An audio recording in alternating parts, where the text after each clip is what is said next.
Guys, I freaking love toxic lesbian ships. There's this weird thing happening where people think toxic Yuri is actually fetishization, that whoa relationships have to be perfect every time. And honestly, that's missing the entire point. WLW relationships tend to get held to this impossible standard where everything needs to be perfect and utopian with zero negative consequences. I completely disagree with that. Here's what I'm giving you today: clear rules you can use to judge any messy Yuri. Whether it's trashy fun or straight up toxic garbage, let's get into it. Fandom outsiders love lumping everyone together as toxic.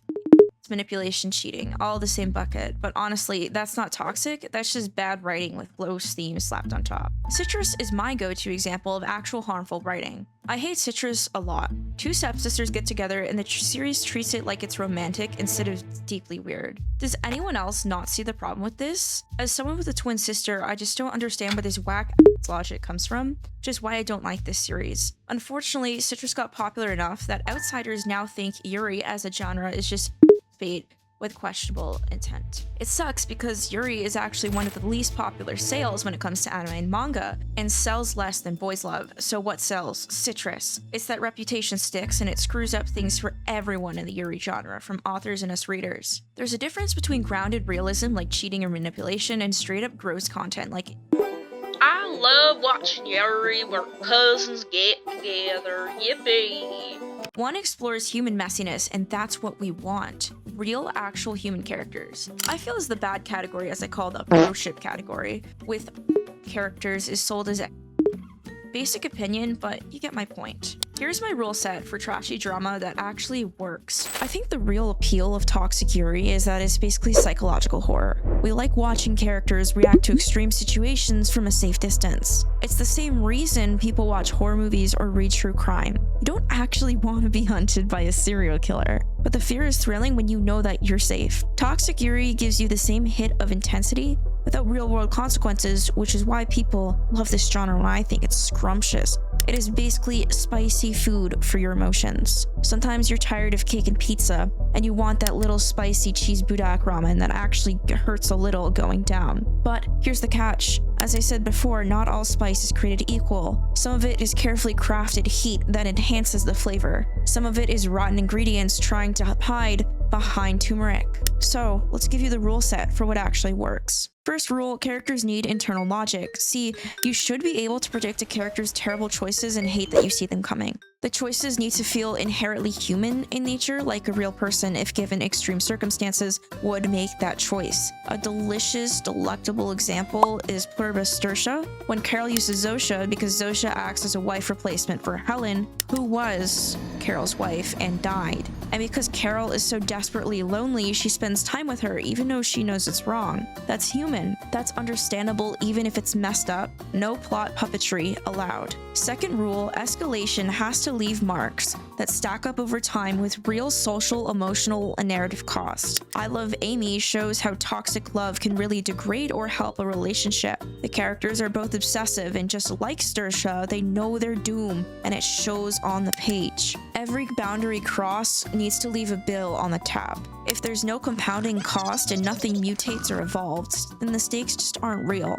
Third rule, the characters must stay honest to their moral code, even if the moral code isn't a good one. A great example is Bubbling from Adventure Time, which later grew to a healthy ship because the characters actually grew within their moral code. The characters held a grudge that was honest until it broke down later in the series as time went on. What didn't change was the moral code for their love for each other, even pointed out in the song as noted in Adventure Time episode, where Marceline sings about Princess Bubblegum and pretty much saves the world. I think that consistency matters a lot more than the morality. Fourth rule, I think that tonal contrast really keeps you awake instead of numb by mixing genuine sweetness with darkness. She-Ra, again, another banger, delicious banger. This is a great example. She-Ra's cute aesthetics mixed with a deep personal story of being willing to stay for your moral code was really cool. If it's just constant misery, it's like Looney Tunes, just being slapped over and over and over again. It's just constant fatigue. You need the light to make the dark actually land. Fifth rules, endings hold on to scars instead of magical resets where everyone's suddenly just fine. The damage becomes part of the relationship's permanent language, and there's no clean ripe resolutions. This also doesn't mean they have to die. So those are my red lines. No, or stepsister bait or whatever. No sadness as realism where suffering is a default just because someone thinks that's what WLW relationships are like.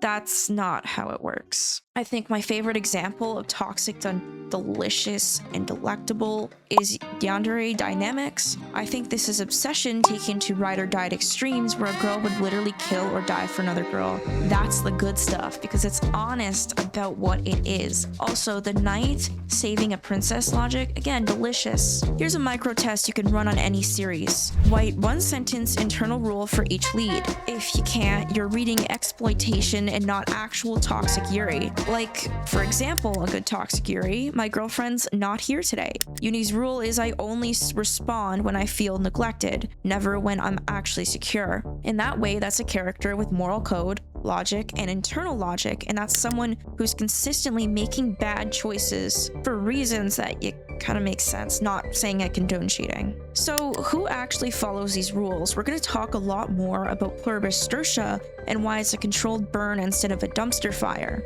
Okay, this is my favorite ship of like the past whole 2025, and it's because Pluribus Stursia follows the rule set and pays it off through the entire series. It's toxic because it's built on the idea that the whole world consents, but it doesn't really. Zosha in Pluribus is part of the hive mind, meaning she isn't an individual in this state, and she's doing whatever she can to make Carol happy. They both know they aren't going to change each other. One side wants Carol to convert to the hive mind, which is Zosha. And Carol won't, but she wants companionship so desperately that she stays away. What makes this fascinating is how Carol uses Zosha as some sort of replacement or better version of her wife Helen, who died in the hive mind's eternal takeover. Zosha essentially is a mannequin, and Carol knows this. The story knows this, we know this. But Carol is so lonely that she can rationalize it, and watching that rationalization happen in real time is what makes it work. It feels honest and human, and that's internal logic.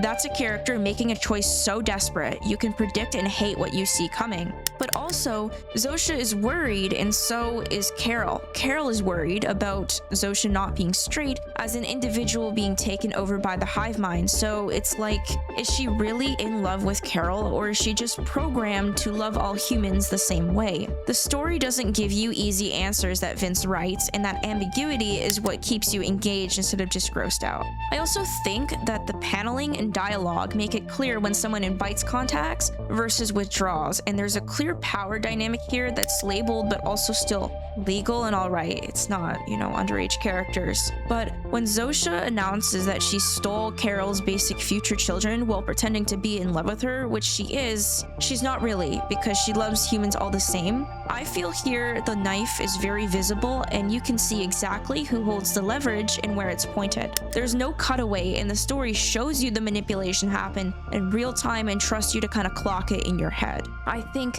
every boundary crosses leaves a bill where Carol pretty much blows Zosha up, and the social isolation compounds as we see in the prior episodes. And Carol becomes more dependent on Zosha even as she becomes more aware that Zosha is using her. And there's escalation with consequences as we see in that build-up moment to the atom bomb. The ending here delivered the funniest logic, and that was really important with the atom bomb. The ship so toxic that Carol literally got an atom bomb if everything goes wrong to save the world from Zosha. Absolutely delicious doomed Yuri. Like, the relationship is so fundamentally broken that the backup plan is nuclear annihilation. You know what?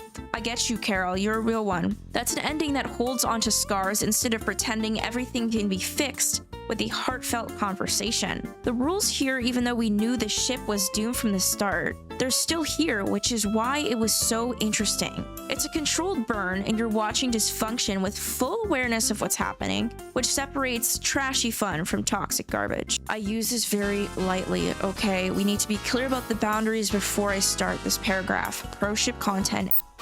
Underage characters where straight up abuse romanticism is not okay whatsoever. I'm not talking about that. I'm talking about adult characters making bad choices with consequences. There's a massive difference between these two grown women are obsessed with each other in an unhealthy way, and this story is genuinely criticizing or romanticizing genuine harm with no actual thought or lens behind it, because one is exploring human messiness while the other is just gross. And I'm really tired of people acting like enjoying toxic Yuri means you're advocating for terrible things. But no, it's really not that way. Pro-ship is different, because those are actual bad things. But keep one brain cell active as well by knowing your personal boundaries. For me, I'm not into incest or steps or setups because they're just drama and they're shortcuts that rely on shock value instead of actual character work. I also reject the "you must suffer" framing because suffering needs to be tasteful and actually serve the story. I think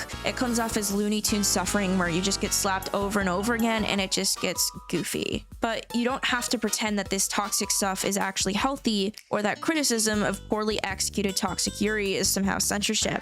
We can like messy things and still demand they be written well and proper. Yeah, so I think messy girls can be hot and artful when the mess has rules and a receipt. That's literally it. That's the whole thesis. Toxic Yuri works when it's honest about what it is, when it shows the consequences, and when it trusts you to understand that fiction is not an instruction manual for real life. Drop a comment with one title that thrilled you and one that felt gross. Add the specific scene that made the call clear. I want to know where your line is and where you draw it. Subscribe if you want more rule-based takes on Yuri mess because I have so many more opinions, and I'm literally so passionate about getting this stuff right.